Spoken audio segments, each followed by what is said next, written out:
माझं मी बघतो जमते थांब जर. असं काय करताय? अगं शीतले, तू सारखी मदत केलीस ना लवकर बरा होणार नाही मी.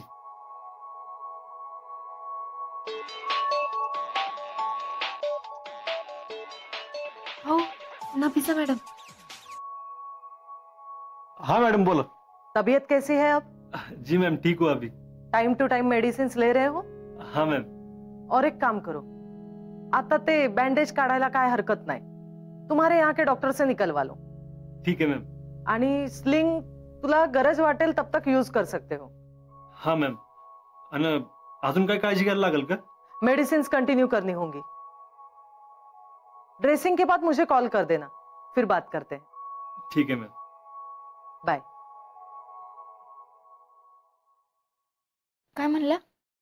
त्या म्हणल्या डॉक्टरांकडून काढून घेतलं तरी चाललं. होय, मग आता तुम्ही मामांबरोबर दवाखान्याला जाऊन या. त्यांना कशाला उगाच, आपण जाऊन येऊ की एसटी न, त्याला काय होते? एसटी ना? नको नको, परत हादर बिद्र बसलं तर काय करायचं? थांब, डॉक्टरांनाच फोन लावतो.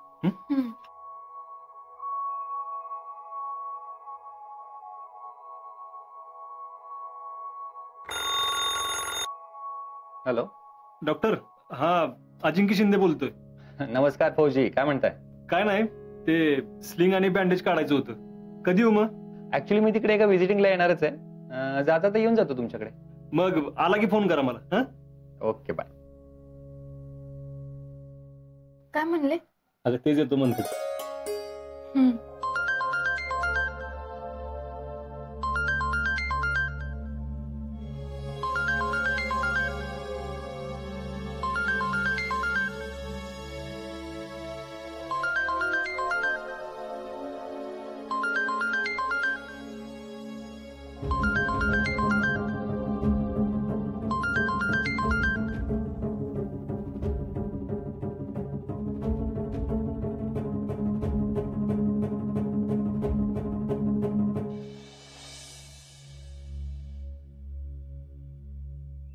काके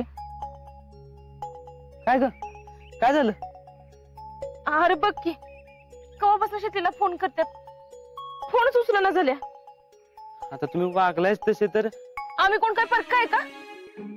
आणि आम्ही आमच्याच पोरगीला बोललोय ना. तिला म्हणावं नसेल ना पटलं तर येऊन बोल, भांड आमच्याशी, पण असं बोलायचं बंद करू नकोस. अगं काके तसं नाही, तुम्ही विषय लय ताणताय. जाऊ दे, मी बोलून तरी काय फायदा होणार आहे म्हणा, आणि मी लहान आहे ना, त्याच्यामुळे सगळे मलाच गप्प करणार. हे बघ सौरभ, तू आता चिडू नकोस, बोल, तुला काय बोलायचंय? हे बघ, यातलं आता हे सगळं मी आईला बोललो तर तिला कालवा करत. मला असं वाटतंय की दाजींनी आर्मीत जाऊ नये म्हणून तुम्ही हे जे सगळं करताय ना, ते मला काय बरोबर वाटत नाही. म्हणजे?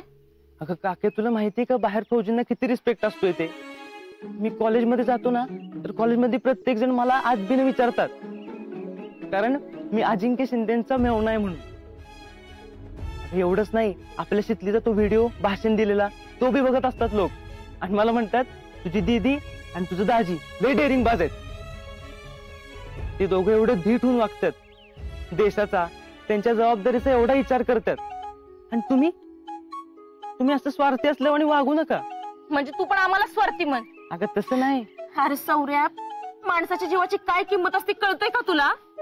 अगं त्याच किमती जीवांना वाचवायचं काम करतात फौजी, स्वतःचा जीव धोक्यात घालून. माणसाच्या जीवाची किंमत यांच्याशिवाय दुसरा कुणाला असणार आहे ग? जाऊ दे, म्हणूनच सांगत नव्हतो मी, कारण की मी सांगितले तुम्ही ऐकूनच घेणार नाही. तुम्हीच असं अडगत वागताय म्हटल्यावरती शितलीकडनं काय अपेक्षा ठेवायची? चल, मला उशीर होतोय, जातो. सौर्या थांब, आम्ही चुकीचं वागतोय का बरोबर वागतोय आमचं आम्हालाच काही कळना झालंय. तू माझं एक काम करशील? काय? तू आत्ताच्या आत्ता शितलीकडे जा. अगं पण कॉलेज? ती काय मला माहित नाही. हे बघ, मी ना शितलीच्या आवडीचं तुला काहीतरी करून देते, तू तिच्याकडे घेऊन जा, तू तिच्याशी बोल, तिच्या मनात नेमकं काय चाललंय ना ती जरा जाणून घ्यायचा प्रयत्न कर. याशिवाय माझ्या जीवाला चैन नाही पडणार. ठीक आहे, मी आलेच.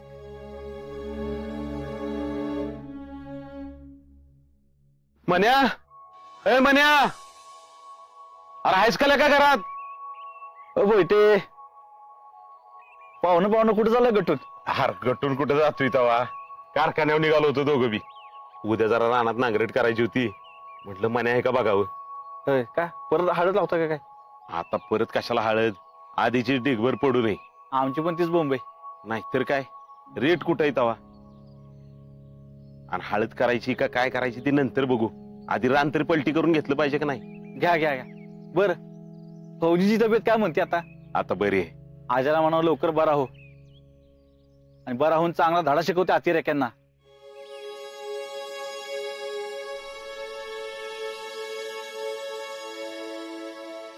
समाधान काय नाही अरे, ती उद्या ट्रॅक्टरला भाडं आहे का तुझ्या? उद्या का? काय नाही यार, तेवढं रान पलटी करून घेतलं असतं तर बरं झालं असतं का नाही? उद्या जरा काम आहे, परवा चालेल का? ते म्हण्या परावच काय काढलंयस? त्या का आपल्या फौजीचं रान आहे ते, तुझी कामं नंतर कर. मामानं आज्याकडे लक्ष द्यायचं का तुझ्यासाठी कामं पुढे ढकलायची? ठीक आहे, येतो उद्या. 3-4 तासाचं तर काम आहे, करून टाकू. ट्रॅक्टरचं भाडं काय असेल ते सांगून ठेव बाबा, आधीच तंगी चालू आहे. पैसे जर राहू दे रे, बघू नंतर. अरे तसं नको, काय आहे, नंतर परत तू एक आकडा सांगशील आणि मला घाम फुटेल. त्याच्यापेक्षा आधीच ठरवून घेऊ की. तसं नवं, आजनं एवढं मोठं काम केलं आपल्यासाठी, त्याची परतफेड होणार आहे का आपल्याकडनं? मी तर म्हणतो प्रत्येकानं फौजीच्या कुटुंबाला आपापल्या परीनं मदत केली पाहिजे. सत्कार होत राहील रे. तू म्हणतो तसं जर केलं ना तर खरं आपण त्यांच्यासाठी काहीतरी केलं होईल. म्हणून म्हणतोय पैसे वगैरे राहू दे, काय असेल ते काम करून देतो. अरे पण म्हणू काहीतरी घे की. अहो ना काहीतरी घेऊन काय होणार आहे तवा? उगाच बोलायचं म्हणून बोलत नाही, अगदी मनापासून बोलतोय मी. उद्या कुठलाच फौजी असं म्हणणार नाही मी असं केलं तर मला काहीतरी मिळालं पाहिजे.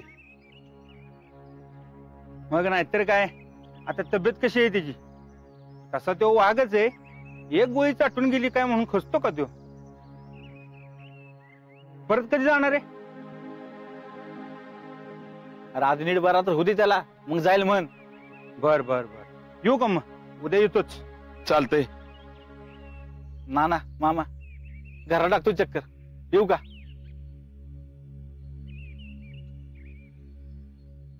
ना हो, लोक लय नाव असतात बघा आजाला. त्यांच्या काय काय अपेक्षा आहेत त्याच्याकडनं, त्यांना आपलं मन कसं कळावं, काय बोलावं, कसं वागावं, काय सुचत नाही बघा मला तर.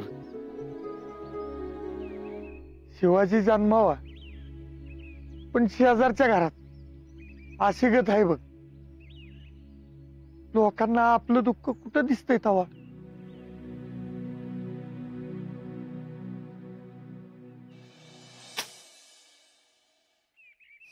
शितले,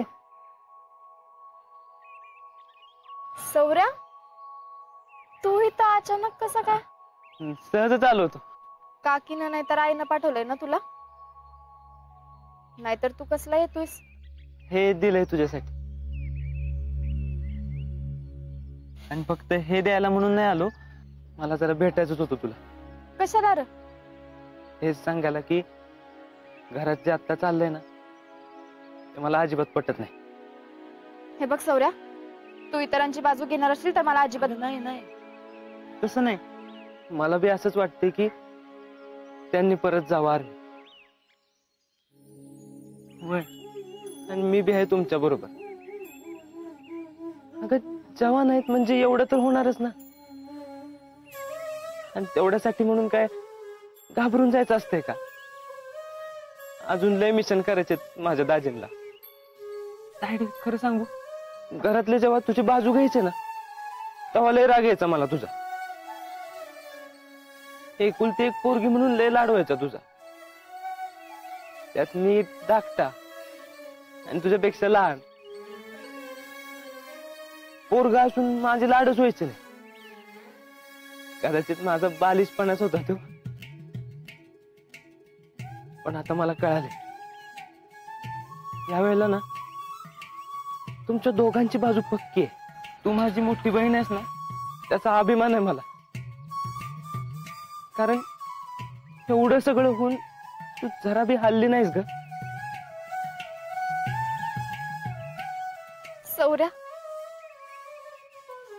आज पतूर लहान लहान म्हणून लई त्रास दिला ना तुला, पण आज मला कळले मोठा झालास रे तू. पोरी माहेर सोडून गेल्या की त्या घरातले भाऊ अचानकच मोठे होतात असं म्हणतात खरं, पण ते खरंच आहे की बहिणीला भावाचा आणि भावाला बहिणीचा आधार असतोय, आणि आज तोच आधार तू मला दिलास. आज मी निश्चिंत झाले बघ सौर्या, कारण मला पक्क माहितीये तू घर आणि घरातल्यांना एकदम नीट सांभाळशील. मला एवढं समजून सांगतेस तर मग तू वाक्य नीट. घरातल्यांवर चिडून त्यांच्याशी न बोलून काय मिळणार आहे? तिथले त्रास तुला बी होतोय की नाही? त्रास तर होतोय रे सौर्या. मग आता अजूनही किती दिवस चालणार आहे? जवळ हे पूर्णपणे बरे होत नाहीत तवर मी नाही बोलणार. शितले, अगं सगळ्यांना काळजी लागून राहिली ग. अरे काळजी आहे सगळं माहितीये मला, पण नुसतं काळजी करून त्यापेक्षा आमच्या दोघांच्या पाठीशी उभे राहिले, यांना आर्मीत जाण्यासाठी बळ दिलं तर जास्त बरं होईल नाही का?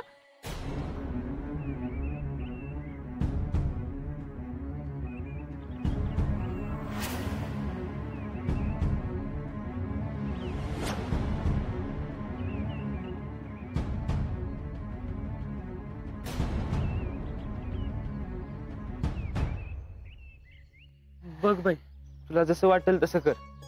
हा, आणि लय त्रास करून घेऊ नको, आणि तुला काही लागलं तर नक्की सांग. तुझा ह्यो भाऊ कायम तुमच्या सोबत आहे. येतो मी.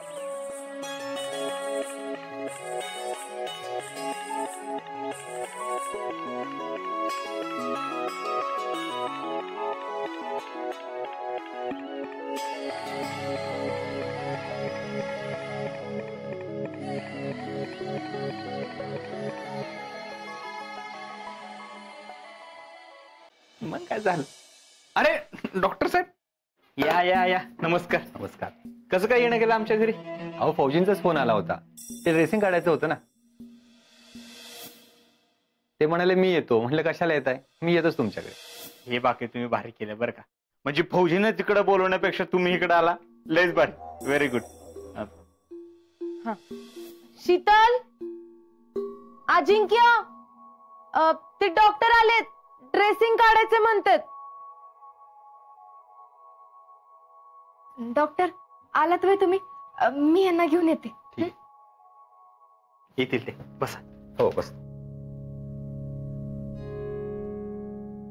होय डॉक्टर. हा, आता तसा बरं आहे ना आमचा अजिंक्य? आता ते मी कसं सांगणार? आपण जगमगू ठरूया. डॉक्टर आलेत व्हय? हा. अगं व्हय, ते अजिंक्यांचं बँडेज काढायचं म्हणतात. बर बर, माझी फेडरेशनची मीटिंग आहे, मी जरा जाऊन येते. हो अध्यक्ष,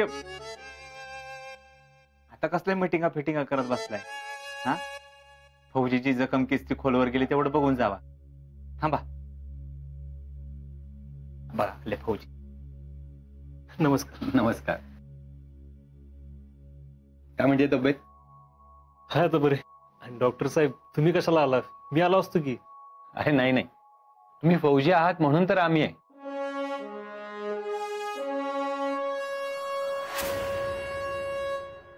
आणि तुमच्यासाठी एवढं करू शकत नाही का मी? डॉक्टर घ्या पाणी. थँक्यू.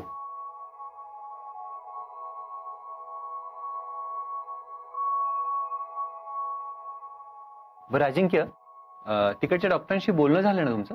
त्यांना विचारूनच तुम्हाला फोन केला होता. मग ठीक. डॉक्टर तुम्ही काय घेणार, चहा का कॉफी? आधी जे काम करायला आलोय ते तरी करूयात. बरं अजिंक्य, ब्लिडिंग वगैरे काही झालं नाही ना?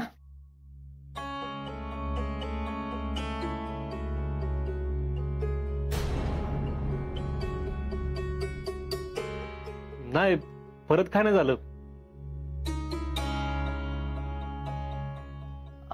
म्हणजे काही नाही, असं जनरलच विचारलं. बरं आसलिंग घे बरं खाली. हा. सावकाश.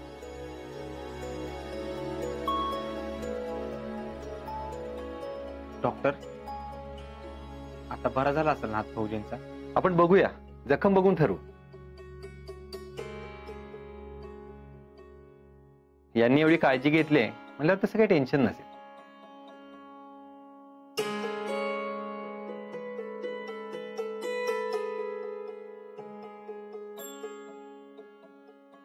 शितले,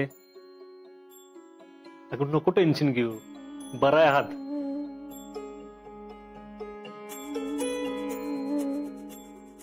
डॉक्टर तुम्ही काढा, ते बघितल्याशिवाय ना छेन पडणार नाही तिला. हो, तुमची काळजी आहे त्यांना.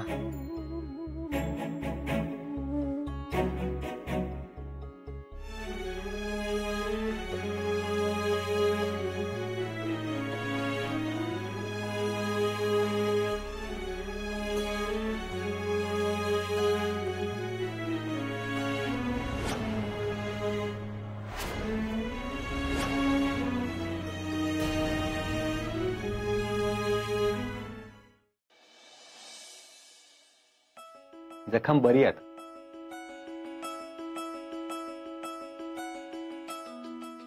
आपण थोडी हालचाल करून बघूया. हा, थोडा हळू हात खाली घ्यायचा. हळू. हा, अगदी हळू घ्या खाली. Okay okay. दुखतंय? नाही. अजून घ्या खाली थोडासा.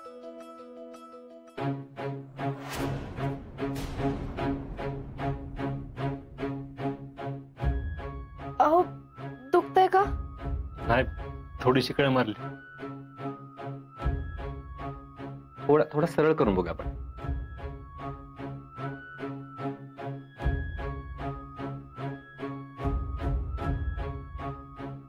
थोडंसं वर घ्या. हा, थोडा.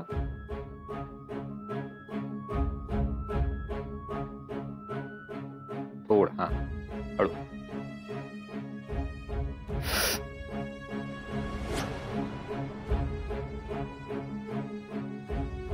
ठीक आहे, रेस्ट घ्या. इथं दुखतंय का? हा, बघतोय.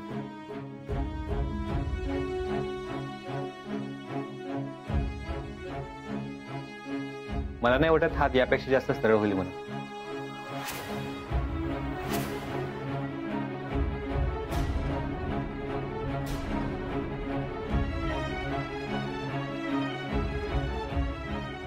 म्हणजे डॉक्टर, फौजी फिट होऊ शकणार नाहीत का आता? अहो, ह्याचीच तर काळजी होती आम्हाला. ऐका, एवढं लगेच टेन्शन घेऊ नका. त्यांना या हाताने सगळी कामं करता येतील, पण काय? पण पहिल्यासारखी नाही.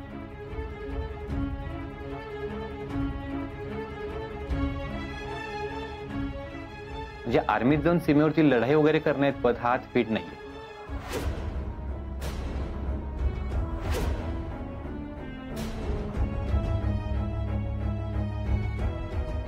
नाही डॉक्टर, अहो असं कसं? तुम्हीच म्हणला होता ना जास्त. हो, मी म्हणालो होतो, पण पेशंट टू पेशंट फरक असतो. आणि बघा, तुमच्या या केसमध्ये ना फिजिओथेरपीनं मदत होईल, पण फार नाही व्हायची. म्हणजे आता आर्मीत जायचं राहीतच वे?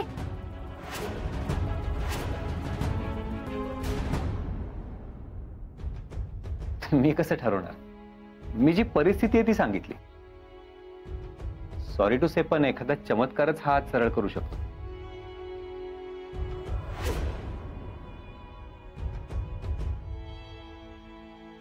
कुठल्या चमत्काराने येऊ हात बरा होणार असेल तर तो चमत्कार मी घडवून आणेन.